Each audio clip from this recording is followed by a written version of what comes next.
Hello, pessoas do planeta Terra, Mr. Grey aqui, e hoje venho trazendo para vocês um conto chamado A Mão do Macaco. Então, sem mais enrolações, vamos para o nosso conto. A Mão do Macaco, W. W. Jacobs, tradução de Paulo Soriano. Lá fora, a noite estava fria e úmida, mas na pequena sala de Laburnum Villa, os portigos estavam cerrados e o fogo ardia intensamente. Pai e filho jogavam xadrez.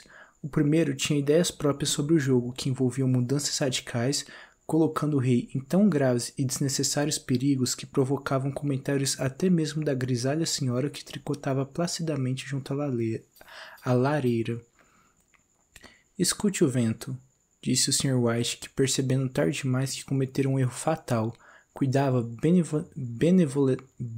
benevolamente para que o filho não o percebesse. Estou ouvindo, disse o último, examinando impiedosamente o tabuleiro ao estender a mão. Cheque. Não creio que ele venha essa noite, disse o pai com a mão pousada sobre o tabuleiro. Mate, replicou o filho.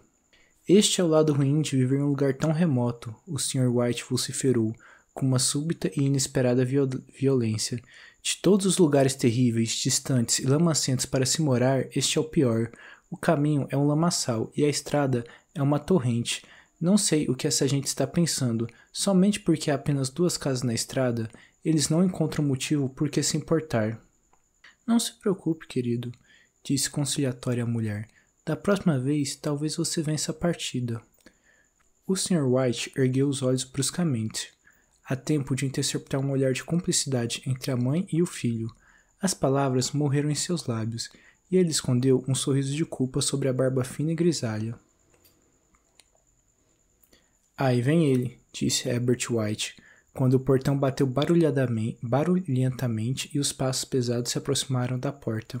O velho levantou-se com uma pressa hospitaleira. Ouviram-no cumprimentar o visitante, que atribuiu o cumprimento. A Sra. White tossiu delicadamente quando o marido entrou na sala, seguido por um homem alto e corpulento, de olhos pequenos e face avermelhada. Major Morris, disse ele apresentando-o. O major apertou as mãos e, sentando-se no lugar oferecido junto à lareira, observou satisfeito o anfitrião trazer uísques e copos e pôs uma pequena chaleira de cobre no fogo. Ao terceiro copo, os seus olhos tornaram-se mais brilhantes e ele começou a falar. O pequeno círculo familiar contemplava com vívido interesse esse visitante de lugares distantes, enquanto ele empertigava os largos ombros na cadeira e falava de paisagens excêntricas e feitos audazes, de guerras, epidemias e povos estranhos. 21 anos nisto, disse o Sr. White, voltando-se para a mulher e o filho. Quando ele partiu, era um simples moço de armazém.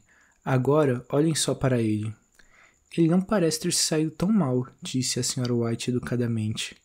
Eu gostaria de visitar a Índia, disse o velho, somente para conhecer um pouco... Você sabe. Aqui você estará melhor, disse o major, sacudindo a cabeça.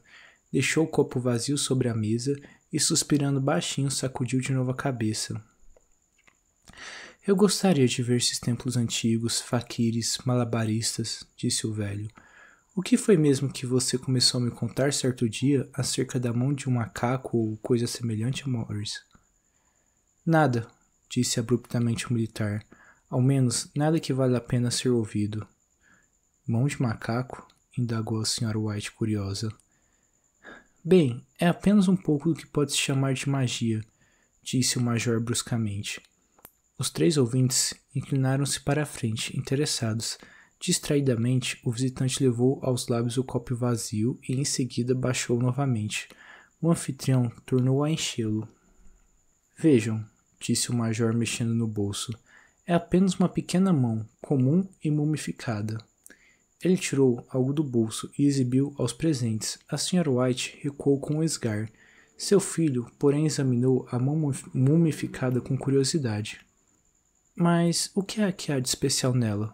Perguntou o Sr. White, que a tomou da mão do filho e, depois de examiná-la, deitou-a sobre a mesa. Sobre ela, um velho farquim lançou um encanto, disse o major. Um homem muito santo. Queria lhe demonstrar que o destino determina a vida das pessoas, e aqueles que neles interferem o fazem para sua ruína. Ele lançou sobre essa mão um feitiço para que 3 diferentes pessoas pudessem formular 3 distintos pedidos. O Major falou de uma maneira tão impressionante que seus ouvintes sentiram suas risadas soarem um tanto abaladas. Bem, então por que o senhor não faz os seus 3 pedidos? Indagou astuciosamente Herbert White. O militar olhou para ele como as pessoas maduras costumam olhar para a juventude presunçosa. Eu já os fiz, disse calmamente o major, e seu rosto machucado empalideceu. E os 3 pedidos formulados foram realmente atendidos? Perguntou a Sra. White. Foram, respondeu o major, e o copo chocou-se contra seus fortes dentes. E ninguém mais renovou os pedidos? Perguntou a velha senhora. A primeira pessoa teve sim os seus desejos satisfeitos, respondeu. Eu não sei quais foram os 2 primeiros pedidos, mas o terceiro desejo foi a morte. Foi dessa maneira que obtive a mão do macaco. Sua entonação era tão solene que o silêncio caiu sobre o grupo. Se você conseguiu realizar todos os 3 pedidos, Morris, a mão não lhe serve mais para nada, disse por fim o velho homem. Por que então a conserva? O militar abanou a cabeça. Por simples capricho, creio eu, disse ele lentamente. Se pudesse fazer mais outros 3 pedidos, indagou o velho, olhando fixamente, você os faria? Eu não sei, disse o outro. Eu não sei. O major tomou a mão do macaco, balançou-a entre os dedos polegar e indicador e subitamente lançou ao fogo. White, com um ligeiro grito, abaixou-se e arrancou de lá. Melhor seria que a deixasse queimar, disse o militar solenemente. Se você não mais a quer, disse o velho, dê-a para mim. Não, disse obstinadamente o amigo. Eu a joguei no fogo. Se você quiser ficar com ela, não me culpe pelo que vier a acontecer. Lance-a novamente no fogo, como um homem sensato.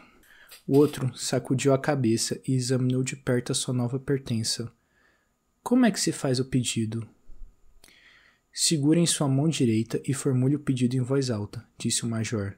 Mas eu advirto quanto às consequências. Parece as 1001 noites, disse a Sra. White, levantando-se e começando a pôr a mesa. Você não acha que poderia pedir 4 pares de mãos para mim? O marido tirou o talismã do bolso e, em seguida, todos os 3 caíram na gargalhada, quando o major, com um olhar assustador no rosto, o segurou pelo braço. Se quer mesmo fazer um pedido, disse ele rispidamente, deseje algo sensato. O Sr. White guardou novamente o amuleto no bolso e, arrumando as cadeiras, chamou o amigo à mesa com um aceno. Durante o jantar, o talismã foi de certo modo esquecido, e depois os 3 escutaram, encantados, o 2º capítulo das aventuras do militar na Índia. Se a história sobre a mão do macaco não for mais verdadeira do que as que ele nos contou, disse o Herbert, quando a porta se fechou atrás do convidado, a tempo dele apanhar o último trem. Então, não devemos dar muito crédito a ela. Você deu alguma coisa pela mão? Perguntou a Sra. White, olhando atentamente para o marido. Uma bagatela, disse ele, corando levemente. Ele não queria receber, mas eu o fiz aceitar, e ele insistiu novamente para que eu a jogasse fora. Sem dúvida, disse o Herbert, com horror fingido, vamos ser ricos, famosos e felizes. Pai, somente de início, peça para ser um imperador, e o senhor não mais será dominado por mamãe. Ele correu em volta da mesa, perseguido por uma injuriada Sra. White, armada com uma capa de poltronas. O Sr. White sacou a mão do macaco do bolso e olhou para ela com um ar de dúvida. Eu não sei o que pedir. Isto é um fato, disse ele lentamente. Parece-me que tenho tudo quanto quero. Se o senhor liquidasse o débito da casa, ficaria muito feliz, não é mesmo? Disse o Herbert, com a mão pousada no ombro do pai. Bem, peça então 200 libras, é justamente o que lhe falta. O pai, com um sorriso envergonhado da própria credulidade, ergueu o talismã, enquanto o filho, com uma expressão solene, um tanto comprometida pela piscadela dirigida à mãe, sentou-se ao piano e extraiu alguns acordes grandiloquentes. Eu desejo 200 libras, disse o pai em voz clara. Um belo acorde de piano felicitou as palavras, mas essas foram interrompidas por um grito estridente do velho homem, A mulher e o filho correram até ele. Ela se mexeu, disse ele com um olhar de nojo para o objeto que caíra ao chão. Quando eu formulei o meu pedido, ela se contorceu em minhas mãos, como uma cobra. Bem, eu não estou vendo dinheiro, disse o filho, enquanto a apanhava e punha sobre a mesa, e aposto que nunca o verei. Deve ter sido imaginação sua, pai, disse a mulher, olhando-o ansiosamente. Não faz mal, não houve nada, mas ainda assim a coisa me abalou. Sentaram-se perto da lareira novamente, enquanto os homens terminavam de fumar os seus cachimbos. Lá fora, o vento soprava ainda mais vigorosamente.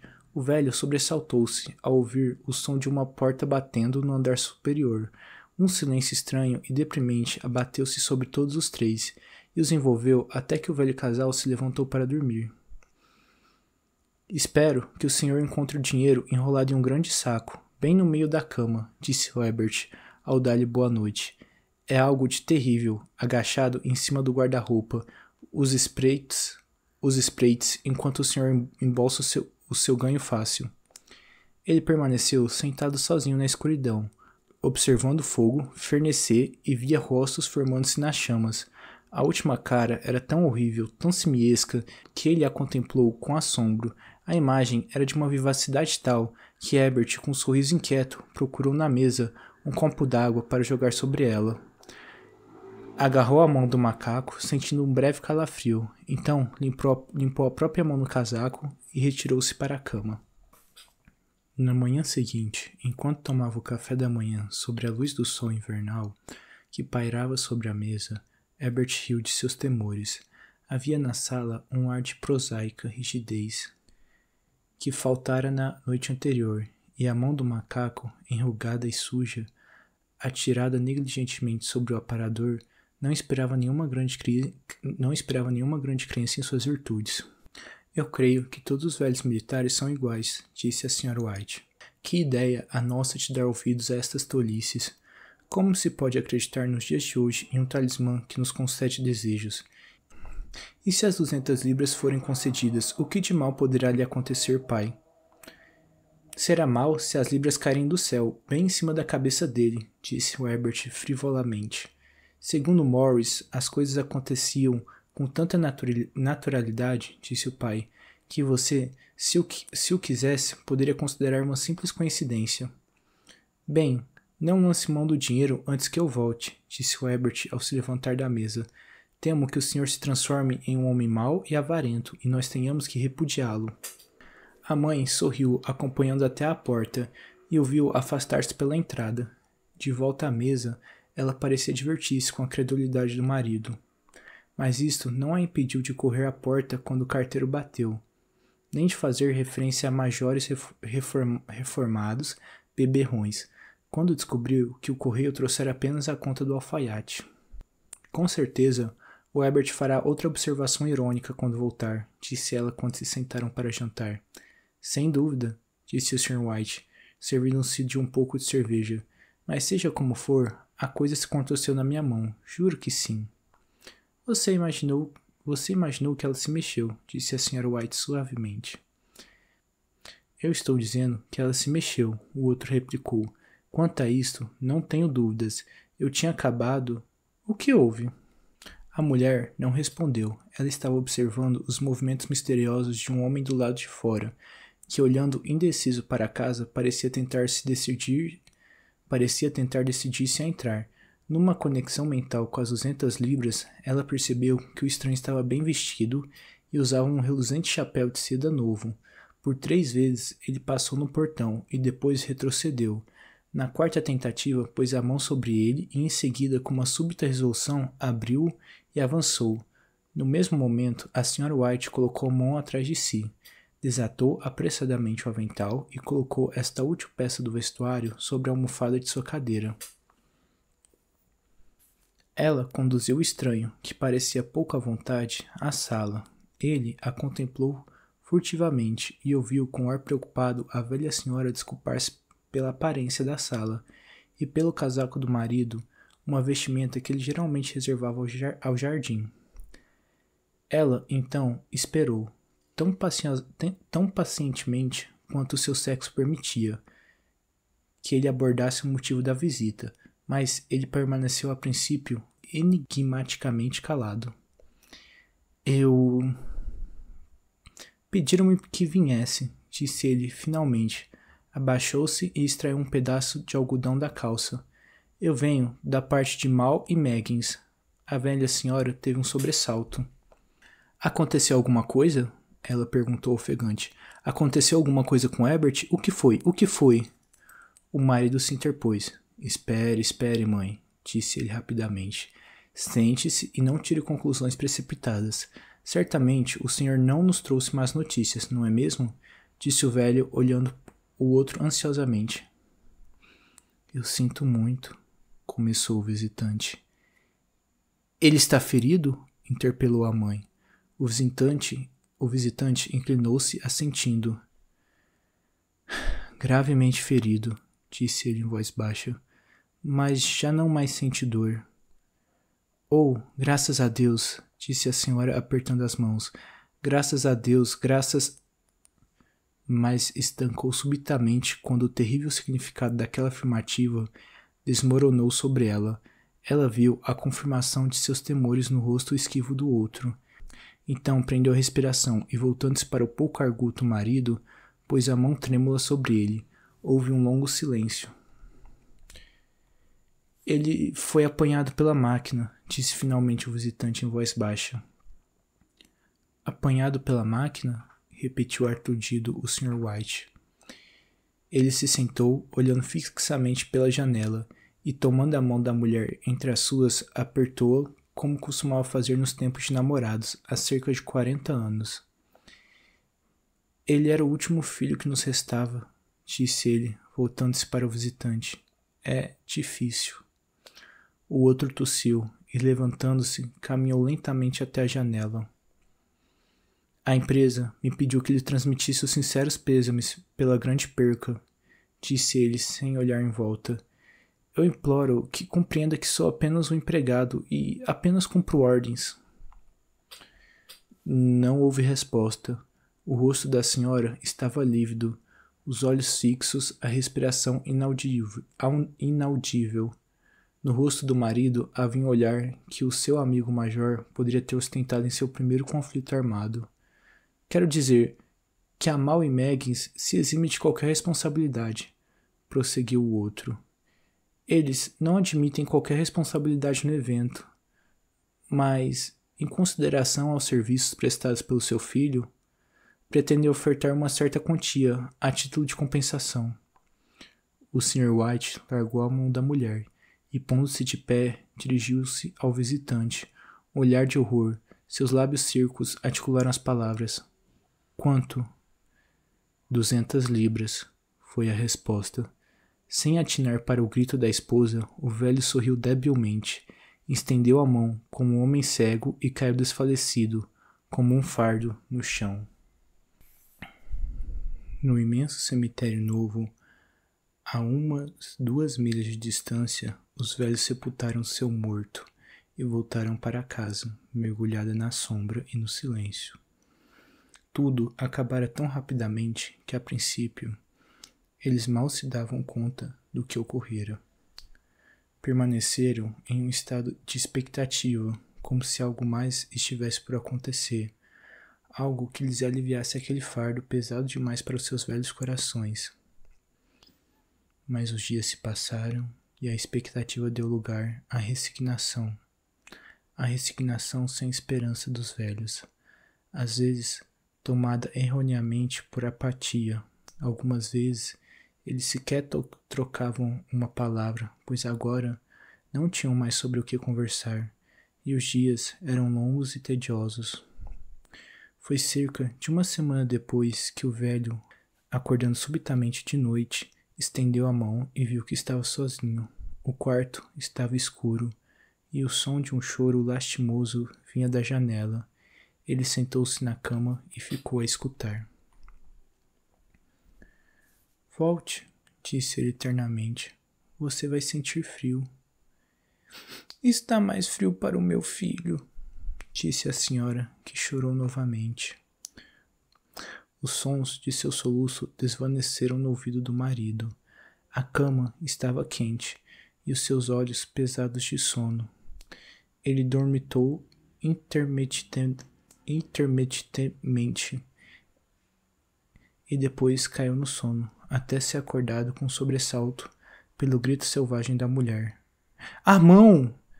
Ela chorava descontroladamente. A mão do macaco! Ele se levantou alarmado. Onde? Onde está? O que aconteceu? Ela transpôs cambaleante o quarto, achegando-se a ele. Eu quero a mão do macaco, ela disse em voz baixa. Você a destruiu? Ela está na sala de estar, na prateleira, ele respondeu surpreso. Por quê? Ela chorou e riu ao mesmo tempo, e inclinando-se, beijou-lhe o rosto. Somente agora pensei nisto, disse ela histericamente. Por que você não pensou nisso antes? Por que não pensou nisso antes? Pensar em quê? Ele inquiriu. Nos outros 2 desejos, ela respondeu rapidamente. Nós só fizemos um pedido. Não acha que já foi suficiente? Ele replicou, enraivecido. Não, ela gritou triunfante. Faremos mais um. Desça e pegue logo. Deseje que o nosso garoto viva novamente. O homem sentou-se na cama e afastou os lençóis de seus membros trêmulos. Meu Deus, você está louca, ele gritou horrorizado. Pegue-a, disse ela ofegante. Pegue-a depressa e faça o pedido. Oh, meu filho, oh, meu filho. O marido riscou um fósforo e acendeu uma vela. Volte para a cama, disse ele hesitante. Você não sabe o que está dizendo. Nós tivemos o primeiro desejo satisfeito, disse a senhora febrilmente. Por que não o segundo? Foi só uma coincidência, gaguejou o velho. Vá buscá-la e faça o pedido, gritou a mulher, tremendo de excitação. O velho virou-se, olhou para ela e sua voz tremeu. Ele está morto há 10 dias e, além disso... Eu não queria que você soubesse, mas eu só consegui reconhecê-lo pelas roupas. Se ele estava terrível demais para que você o visse, imagina como não estará agora. Traga-o de volta! Gritou a velha senhora e o arrastou até a porta. Você acha que tenho medo do filho que criei? Ele desceu na escuridão e tateou até a sala de estar e depois até a lareira. O talismã estava em seu lugar e um medo horrível de que o desejo ainda não formulado pudesse trazer de volta em sua presença o filho mutilado antes que pudesse evadir-se da sala, apoderou-se dele. Prendeu a respiração ao perceber que havia perdido a direção da porta e, com a testa umedecida por um suor frio, deu a volta ao redor da mesa, encontrou a parede e tateou ao longo dela. Então se viu no corredor estreito com aquela coisa hedionda na mão. Mesmo o rosto de sua mulher parecia mudado quando ele entrou no quarto. Estava pálido e ansioso, e para o seu temor tinha uma aparência anômala. Sentiu medo dela. Faça o pedido, ela gritou imperiosamente. Isso é uma tolice, uma perversidade, ele disse hesitante. Peça, repetiu a mulher. Ele ergueu a mão. Desejo que o meu filho viva novamente. O talismã caiu no chão e ele o olhou, amedrontado. Então afundou numa cadeira, trêmulo, enquanto a velha, com os olhos abrasados, foi até a janela e levantou a persiana. Ele permaneceu sentado até enregelar-se, olhando ocasionalmente para a figura da mulher, que espiava pela janela. O resto da vela, que ardera até as bordas do castiçal de porcelana, lançava sombras pulsantes sobre o teto e as paredes, até que, com um lampejo mais intenso, se apagou. O velho homem, com uma indescritível sensação de alívio pelo fracasso do talismã, rastejou-se de volta à cama, e 1 ou 2 minutos depois, a velha senhora silenciosa e apaticamente deitou-se ao seu lado. Nenhum dos dois falou, permaneceram em silêncio, ouvindo o tic-tac do relógio. Um degrau rangeu, um rato correu ruidosamente a guinchar pela parede. A escuridão era opressiva, e depois de continuar deitado por algum tempo, tomando coragem, o marido tomou uma caixa de fósforos e, acendendo um, desceu as escadas em busca de outra vela. Ao pé da escada, o fósforo acabou e ele parou outro para acender. No mesmo instante, uma batida tão silenciosa e furtivamente que mal se ouvia soou na porta da frente. Os fósforos caíram-lhe da mão.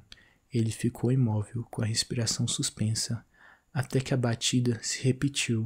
Então ele virou e fugiu rapidamente para o quarto, fechando a porta atrás de si. Uma terceira batida ressoou pela casa. — O que foi isso? Gritou a senhora, levantando-se. — Um rato, disse o velho com a voz trêmula. — Um rato. Ele passou por mim na escada. A mulher sentou-se na cama e ficou escutando. Outra batida, forte. Voltou a ressoar. — É Herbert! Ela gritou. — É Herbert!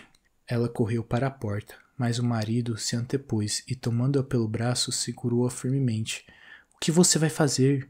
Sussurrou ele com voz rouca. — É meu filho! É Herbert! Ela gritou, lutando maquinalmente. — Eu me esqueci de que ele estava a 2 milhas de distância. Por que você está me segurando? Solte-me, preciso abrir a porta. — Pelo amor de Deus, não o deixe entrar! Gritou o velho tremendo. — Você está com medo do seu próprio filho? Ela gritou, debatendo-se. — Largue-me! Estou indo! Herbert, estou indo! Houve mais uma batida e mais outra. A velha, com um súbito empurrão, soltou-se e saiu correndo do quarto. O marido seguiu-a até o patamar e, suplicante, chamou por ela, enquanto a mulher, voando, descia as escadas. Ele ouviu a corrente chocalhar e a tranca de baixo ser deslocada lenta e rigidamente do encaixe. Então a voz da velha mulher soou intensa e ofegante. — A tranca! Gritou alto. — Desça! Eu não consigo puxá-lo! Mas o marido estava com as mãos e os joelhos no chão, tateando, procurando desesperadamente a mão do macaco. Se pelo menos ele conseguisse encontrar antes que aquela coisa lá fora entrasse. Batidas sucessivas reverberavam pela casa, e ele ouviu o arrastar de uma cadeira quando a mulher a colocou no corredor, de encontro à porta. Ele ouviu o ranger da tranca, ao ser deslocada lentamente, e no mesmo instante encontrou a mão do macaco. Desesperadamente formulou seu terceiro pedido. As batidas cessaram subitamente, embora os seus ecos ainda ressoassem pela casa. Ele ouviu a cadeira ser arrastada para trás e a porta se abrir. Um vento frio subiu a escada e o longo e alto gemido de decepção e de tristeza da mulher lhe deu coragem para correr até ela e, em seguida, até o portão. O cintilar do lampião do outro lado da rua alumiava uma estrada calma e deserta.